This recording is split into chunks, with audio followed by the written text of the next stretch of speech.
நம்ம கன்சிஸ்டன்டா பல்கிங் பண்ணிக்கிட்டு இருக்க சீரிஸ்ல இன்னைக்கு நாள் 59. என்னடா வண்டி புதுசா இருக்குன்னு தானே நினைக்கீங்க? ஏன் கூட கிடையாது, எங்க சித்தப்பா கூடாது. அவரை டிராப் பண்ணிட்டு அப்படியே நேரா வீட்டை பார்க்க கிளம்பி வந்துருந்தேன் காலங்காத்தாலே. அப்புறம் வீட்டுக்கு வந்துட்டு கொஞ்சம் வெளியே வேற போக வேண்டியது இருந்துச்சு. அப்படி நம்ம தம்பி எடுத்துக்கிட்டு நேரா கிளம்பி போயாச்சு. முட்டாய் வாங்கி கொடுத்தா தான் வீட்டுக்கு வருவான், இல்லைன்னா அவன் கூட வரமாட்டேன் அப்படின்னு இறங்கி போயிட்டான் தம்பி. அவனுக்கு அப்படியே முட்டாய் வாங்கி கொடுத்து நேரா வீட்டுக்கு கூட்டு வந்தான். வந்த உடனே சரியான பசி. ஃபர்ஸ்ட் மேல சாப்பிட்டு சும்மா உட்காந்துருந்தேன். மறுபடியும் கடைக்கு போகணும்னா மறுபடியும் அப்படியே கடைக்கு போவோம் வா அப்படின்னு கூட்டு போனேன். நான் இதுக்குடா நடக்கணும், என்னால ஓடவே முடியும்னு ஓடியே போயிட்டான். அப்புறம் ஏழு என் கூட வந்தா சாக்லேட். அப்புறம் நம்ம கைப்பிடிச்சு நம்ம கூட வந்து அப்புறம் நமக்கு ஜிம்முக்கு போக வர நேரம் ஆயிடுச்சு. உடனே நானே என் தம்பியும் சேர்ந்து பல்கிங் ஷேக் அடிச்சு குடிச்சிட்டு அப்புறம் நான் மட்டும் ஜிம்ம பார்க்க கிளம்பி போனேன். போற வழியில நம்ம ஹைபிரிட் நண்பர் டீ கடைக்கு போவாரு. சரி போய் டீ தான் குடிப்போம்னு பார்த்தா அவர் பண்ற வேலையை நீங்களே பாருங்க. அப்புறம் என்னை பத்தி உங்களுக்கே தெரியும் நான் எவ்வளவு கன்சிஸ்டன்டா இருப்பேன்ட்டு. நான் ஒரு காஃபி மட்டும் தான் போட்டேன்.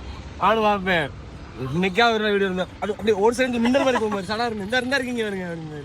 சாப்பிட்டதெல்லாம் சாப்பிட்டு முடிச்சிட்டு நம்ம ஹைபிரிட் நண்பர் சொல்லலாம் ப்ரோ பழபஜ்ஜி கெயின்ஸ் பார்த்தா எப்படி இருக்கு அப்படின்ட்டு. அப்புறம் அவன் ஒர்க் அவுட் எல்லாம் முடிச்சிட்டு கிளம்பிட்டான். நம்ம இன்னொரு நண்பர் வந்தாரு. மசிலாஸ் ஆன கரத்தால் ரொம்ப மன வருத்தத்தில் நம்ம பேசிட்டு இருந்தாரு. சரி ப்ரோ கவலைப்படு, நான் அவங்க கூட இல்லை அப்படின்னு சொல்லிட்டு என்னோட ஒர்க் அவுட் ஆரம்பிச்சிட்டேன். அப்புறம் என் வீடியோ பாக்குற உங்களுக்கே தெரியும் நான் என்னென்ன ஒர்க் அவுட் போடுவேன்ட்டு. அதனால நான் சொல்ல விரும்பல, கேப்ஷன்ல பாத்துக்கோங்க. வீடியோல பாக்குறதுக்கு வேணா ஒர்க் அவுட் எல்லாம் ஈஸியா போடுற மாதிரி இருக்கும், ஆனா நேர்ல பார்த்தா தான் தெரியும் எவ்வளவு கஷ்டப்படுறேன்ட்டு. எவனாச்சும் கமெண்ட் செக்ஷன்ல வந்து உனக்கு என்ன ப்ரோ ஜாலியா இருக்க ஒர்க் அவுட் போட்டு இருக்கேன்னா அடிச்சு வெளுத்து போடுவேன். நானும் ஒர்க் அவுட் போட்டுட்டு தண்ணி குடிச்சிட்டு என்னடா நம்ம வீடியோ சவுண்ட் கேட்க எட்டி பார்த்தா நம்ம வீடியோ பார்த்துட்டு கார்டியோ பண்ணிக்கிட்டு இருக்காங்க. அப்புறம் என்ன அண்ணனுக்கு ஒரே ஹாப்பி தான். அப்புறம் எங்க ஜிம்மு முடிச்சிட்டு வேற எங்க போவோம், காஃபி கடைக்கு போய் காஃபி போட்டு வீட்டுக்கு போய் கடைசியில சாப்பிட்டு தூங்கிட்டேன்.